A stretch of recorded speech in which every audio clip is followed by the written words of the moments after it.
वंदनीय राष्ट्रसंत तुकडोजी महाराज यांचा 52वा पुण्यतिथी महोत्सव, मौन श्रद्धांजली व सर्वधर्मीय प्रार्थना।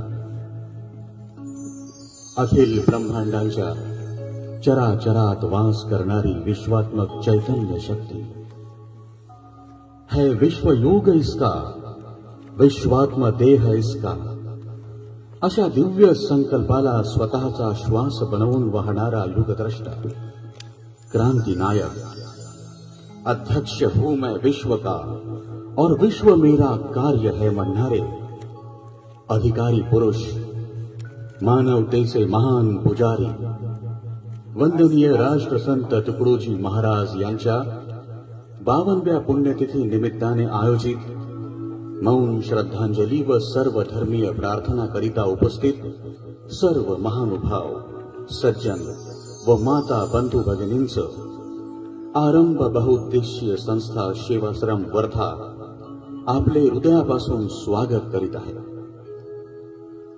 मित्रांनो, महापुरुषांची पुण्यतिथी तथा जयंती ही फक्त त्यांच्या नावाचा जय जयकार माल्यार्पण करून वा भव्य सोहळे करून कधीच खऱ्या अर्थाने साजरी होणार नाही, तर त्या महात्म्याने दिलेल्या विचारांना आम्ही आत्मसात करून त्या मार्गावर चालत आमच्या आचरणाने त्या विचारांना किती न्याय देऊ शकलो याच्या आत्मचिंतनाने व विश्व मानव धर्म संस्थापनेच्या संकल्पानेच या थोर पुरुषांना खरी आदरांजली होऊ शकते, असा आमचा ठाम व प्रामाणिक विश्वास आहे।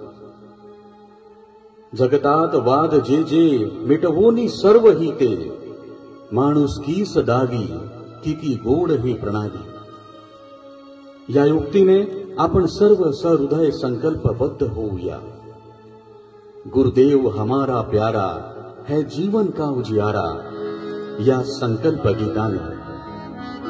याकरिता सर्वांनी शांतपणे आपल्या जागेवर उभं राहून एक सोबत संकल्प गीत गाऊया।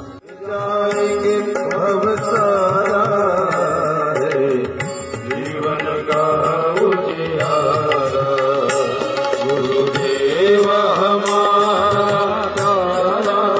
संतांचा विचार सर्वतोपरी शांती, समता, बंधुता, मानवता प्रस्थापित करून या जीवन मूल्यांनी जीवसृष्टीला समृद्ध करणारा असतो। कोणत्याही परिस्थितीला पेलण्याचे सामर्थ्य संतांच्या विचारात असते।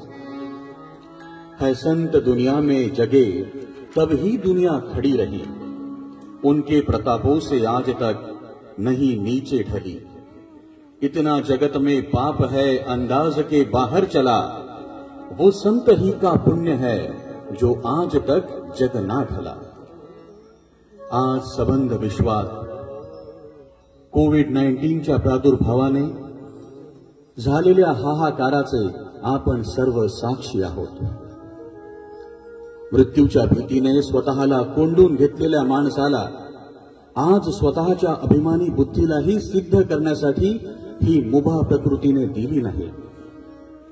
विवेक गमावलेल्या माणसाने विज्ञानाच्या जोरावर मिळवलेली समृद्धी ही मानवतेसाठी शाप ठरू शकते। भांडवलशाहीकडे झुकते माप असलेल्या असंवेदनशील शरीर रूपी यंत्रांना मानव बने सबके ही दिल या अनुग्रहाने संवेदनशील हृदयाचा शोध हाच या समग्र चिंतनाचा सार आहे। काल का हथियार है चमचमा कर आएगा, काल का हथियार है चमचमा कर आएगा। कर प्रार्थना गुरुदेव की तो कुछ समय बच जाएगा, तो कुछ समय बच जाएगा।